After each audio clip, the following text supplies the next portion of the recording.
Shalom, giving all praise, glory, and honor to Yahweh, Bahashem, Yahweh Shai, Bahashem, Barakah Kodash, that one cell apostle, great millstone, do well.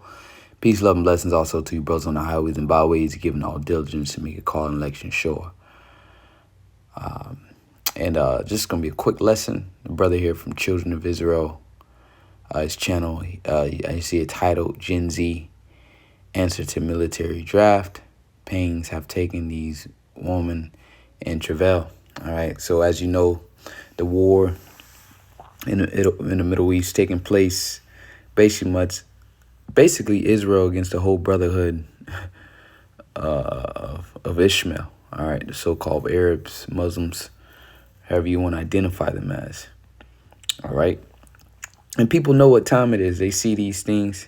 They see what this war. They know this is World War III. All right, they know this. So here's the responses Generation Z, which just is this abominable generation. These a generation of effeminate men. All right, not warriors, but effeminate men, drunk off of that wine. All right, of the Skittle community, eating, as El Har called them, the Skittle community. But just listen to the response. I want to focus on this one. Like I said, I don't make this too long. I'll probably listen to these two, and then the second one, his response, was the one I'm going to focus on. Rather than being shot at in a war zone, this is watch this Gen Zer. Okay, so 5 years of rent-free living, free food, and no responsibilities versus being immediately obliterated by an AK-47 the moment I set foot on that battlefield. And that's if they can catch me, because you think, this draft occurs, I'm headed for the hills, baby. I know a place. It has everything I could possibly need, except for electricity and cell service, which is going to be perfect because you won't be able to find me. Do I look like somebody who the authorities are going to be chasing after, hunting down, because they need me? They need me to grab an assault weapon and go try to, save people's lives? Are you kidding me? Talk about a liability. Go find those people who are so, pro-Second Amendment and wear, freaking American flag thongs and all that shit. Go find them. They have a concealed carry anyway. They know what they're doing. They've done the classes. Go find them. You don't want me fighting for this country. I promise you that. And you know it's true. Why is everybody saying Gen Z is going to get drafted? No the fuck we're not. And you know why I know that? How are they going to actually force us to get up and go to war? I understand it was like that in the 1940s. What else is there to do in 1940 besides shoot people? We have things to do nowadays. We have to work, be bisexual, eat hot jet, bi. And we're also really mentally ill. I have 6 of these. What makes you think I'm qualified to have a gun? Within 600 feet of anybody, including myself. And finally, guns are so tacky. Can you imagine just pulling up with a gun? That is so fucking embarrassing. What is this? The Revolutionary fucking War? No. Let's just talk. There's no need for all the no. It's the Revolutionary fucking War? No. Let's just talk. There's no need for all the no. All right, so that was the point he made that I wanted to focus on. He said, no, let's just talk. Let's just talk it out. No need for shooting, all right? But you can clearly see these men are completely effeminate. All right, these aren't your young Edomite men, like he said, back in the 40s, is ready to go to war and defend their country. These boys are effeminate as hell. All right, you better off sending your women out there, because you've emasculating your women on such a high level. You better off sending them out there than your men, man. Just show you this is Babylon. Everything has been completely reversed. You made your men effeminate and you made your women masculine. What kind of chaos is that, man? But you get exactly what's about to come to you. All right, and like he said, going back to the point, no, let's just talk it out. No need for that. Well, let me get the scriptures. That's it for that. The time of talking, that's been over with. Habakkuk 2 verse 1, it says, I will stand upon my watch. The point is verse 8, so I'm going to read through this kind of fast. It says, I will stand upon my watch and set me upon the tower, and I will watch to see what he will say unto me, and what I shall answer when I am reproved. And the Lord answered me and said, write the vision and make it plain upon tables that he may run that readeth it. All right. So the message was written, the time of the end. And in NLT it says, write my answer plainly upon the tablets so that a runner can carry the correct message to the others. Meaning go out and prophesy. All right. That's what a messenger carrier would do. He would go run and get a message to the other people. So we doing that now with these electronic epistles. All right, putting them online, sending you the message via the web. It says, for the vision is yet for an appointed time. What's the vision? The end. That's what all the prophets prophesied of. Even from the beginning, starting with Moses. The end. That's the vision. When the Yahushua came on the scene, who they called Jesus, what his disciples without at this time restore the kingdom unto Israel. Because the end of the, they thought the end of the Roman Empire would come then.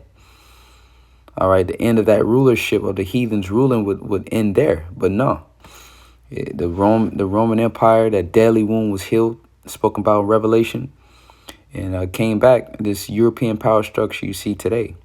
It says, but at the end it shall speak. So it's speaking now, and they see it. They know this is the third world war. This is the war to end all wars. And not lie, though it tarry, wait for it, because it will surely come. It will not tarry, and it's tarrying no more. It says, behold, his soul which is lifted up is not upright in him, but the just shall live by his faith. Yea, also, because he transgresseth by wine. He is a proud man, and this is Esau, Edom. The so-called white man, he transgresses by wine.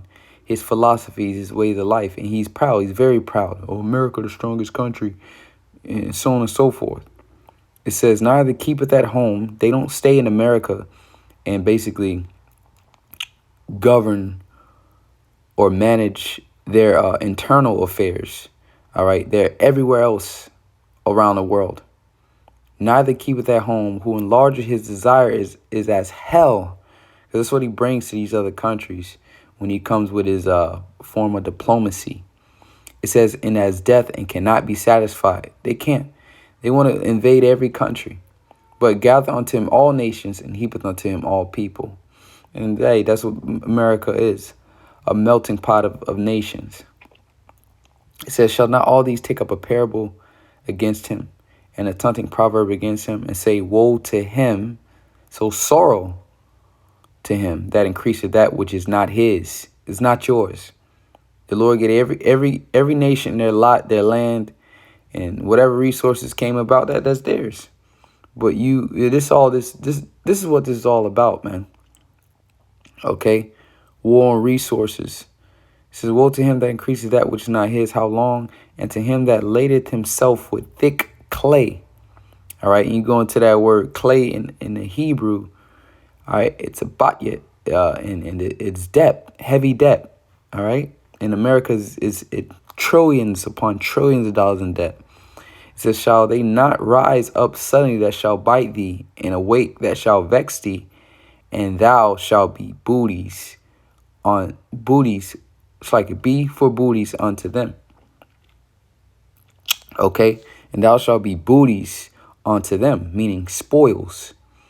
And America is about to be a great spoil for all these other nations because they about to arise suddenly and bite thee. They about to come up against you. And now this is the answer to this individual, this Gen Z, effeminate Skittle boy. Okay, he said that's tacky. Why? No, let's just talk it out. So his solution to the war is just to go over there. You just talk it out. Like there's no need for war, no need for that. But the whole time, America, since it's been in rulership, the last 200 years has been involved in all sorts of wars, man. This is because thou hast spoiled many nations. So this judgment is already written. There's no talking. It says, because thou hast spoiled many nations, all the remnant of the people shall spoil thee. So here it is. You went around and robbed all these other countries and spoiled them and killed their civilians while America hasn't been untouched.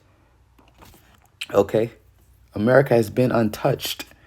You Americans never had to worry about bombs being dropped in your local cities and your neighborhoods. No, especially you Edomites. Okay, you've been sleeping lovely in gated communities, neighborhood crime watches everywhere. You got police on patrol. You got it all. Police is the first one to respond to your neighborhoods if there's crime. You call the police in Jake neighborhoods, so-called Negroes, Latino, Native American neighborhoods. They take their time getting there. All right. You've been safe with all your video surveillances, your ADT, your high security systems that you got your house equipped with. Okay. You've been living lavishly and safe.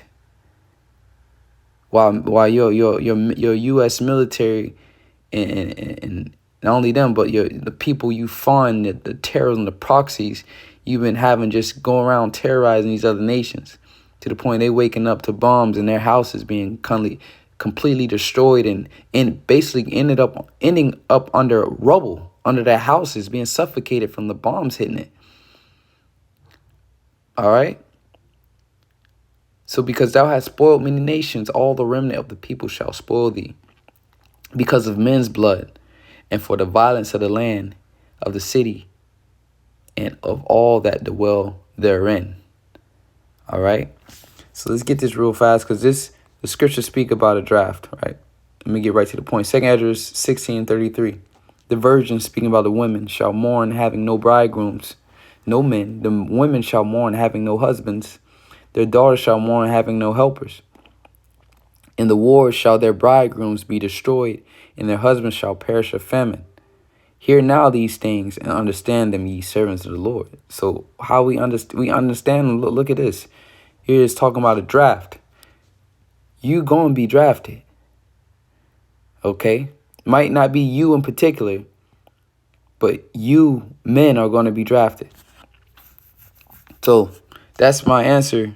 Well, the Lord's answer, I should say, to this individual here. It's the Revolutionary fucking War now. Let's just talk. There's no need for all the no. Let's just talk. No, come on, man. You don't went and robbed everybody on the block. Well, they looking for you, man. Ain't no talking. Ain't no talking. That's why the Lord said, I will stir up the Medes against him that shall not regard gold nor silver. So it ain't gonna be no bargaining or talking. You ain't gonna be no peace. That was the last scripture I had in my mind. Ecclesiastes 3. To everything there's a season and a time to every purpose under the heaven. Let's go down and read the points. A time to kill and a time to heal. A time to break down and a time to build up. So right now is a time to kill and a time to break down. A time to weep and a time to laugh. A time to mourn and a time to dance. Right now is a time to weep. And hey, for the man of the Lord, I would say it's a time to laugh, rejoice, man. But to the world, a time to mourn. All right. A time to cast away stones and a time to gather stones together. So now is a time to cast away stones. A time to embrace and a time to refrain from embracing. So all that talking it's a time to refrain from embracing. All right. A time to get and a time to lose. Right now is a time for you Americans to lose. A time to keep and a time to cast away. Verse 8 is the point. A time to love and a time to hate. Right now is a time to hate. A time of war and a time of peace. Right now is a time for peace. So that's the answer to him. There's no more talking. When these other nations wanted to talk it out and basically live their lives peacefully, you brought war to them. Now you on in the spirit of let's just talk it out. Nah. And it might not have been you particular, but then again, it might be you because you are your forefathers reincarnated.